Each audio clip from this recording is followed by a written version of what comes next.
खुलुमबाय लोगोफोर, गोजोन फुंबिलि बयनिसिमबो।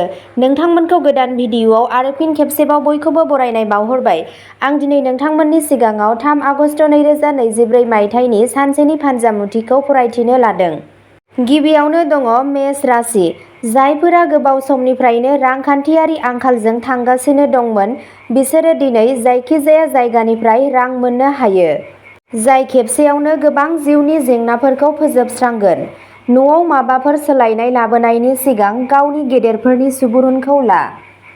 वृषभ राशि। दिनै नोंथाङा मोजां सानस्रिफोरजों बुंफबनाय जागोन आरो नोंथांनि सायख'नाय हाबाफारिफोरा नोंथांनि मिजिंथिनायनिफ्राय गोबां मुलाम्फा लाबोगोन।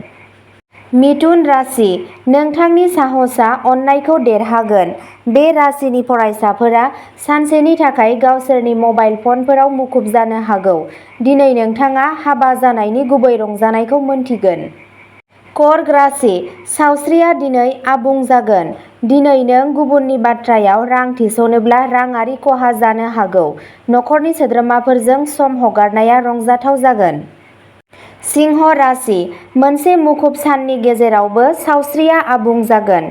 गावनि बिदा-फंबायनि मददजों दिनै नोंथाङा राङारि मुलाम्फा मोनगोन। गावनि बिदा-फंबायफोरनिफ्राय बोसोन ला। कन्या राशि। दिनै नोंथाङा गावखौ नाङा-फाङा बांद्राय खर्सा खालामनायनिफ्राय होबथानांगौ, नङाब्ला रांनि आंखाल जानो हागौ। जायखौ नोंथाङा मोजां मोनो बिसोरनिफ्राय अनथोब होनाय आरो लानायनि थाखाय गोथार सान। तुला राशि। नोंथांनि जिउ लोगोरिया दिनै नोंथांनो उफ्रा जुनिया सम होगोन। दिनै नोंथांनि सावस्रिया हरखाबै गाज्रि जानो हागौ, जायनि जाहोनाव नोंथाङा सानसे नारसिनजानानै थागोन। वृश्चिक राशि। दिनै नोंथाङा नोंथांनि लांदां समखौ बाहायगोन आरो आबुं जायै खामानिफोरखौ फोजोबनो नाजागोन जाय सिगांनि समाव नुजायाखैमोन। धनु राशि। गथ'फोरा नोंथांनि मोनाबिलिखौ गोजोंसिन खालामगोन। मोनसे गाज्रि आरो मुखुब सानखौ बिदाय होनो थाखाय मोनसे मोजां मोनानि जानायनि सानथांखि बानायनो मोजां सान। मकर राशि। नोंथांनि अनसुला आखुआ दिनै गोबां गोजोनथाव बुब्लिफोर लाबोगोन। साननि उनाव रांखान्थिया साबसिन जायो। दिनै नोंथाङा नोंथांनि हाबाफोरखौ थि समाव फोजोबनो नाजानांगौ। कुम्भ राशि। ओरैबायदि खामानि मावनो थाखाय मोनसे गोमोथाव सान, जाय नोंखौ गावनि बागै मोजां मोनहोगोन। नोंथांनि जिउ लोगोरिया दिनै गावनि लोगोफोरजों बांद्राय मुखुब जानो हागौ, जाय नोंथांखौ दुखु होनो हागौ। मीन राशि।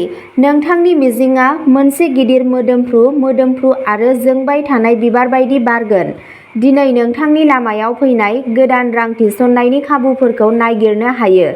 दिनै जायखिजाया देंखोआरि दामग्रा-देग्रा दामनाया नोंथांनि सानखौ गोजोंसिन खालामनो हागौ। अब्ला दिनैनि राशि फरायथिनाया एसेनोसै। नोंथांमोनहा बेबादिनो सानफ्रोमबोनि फानजामुथिखौ मिथिनो थाखाय चेनेलखौ साबस्क्राइब खालामनानै लादो आरो भिडिअ'खौ नायनानै मोजां मोनदोंब्ला अन्नानै लाइक, शेयार आरो कमेन्टबो खालामनानै होदो।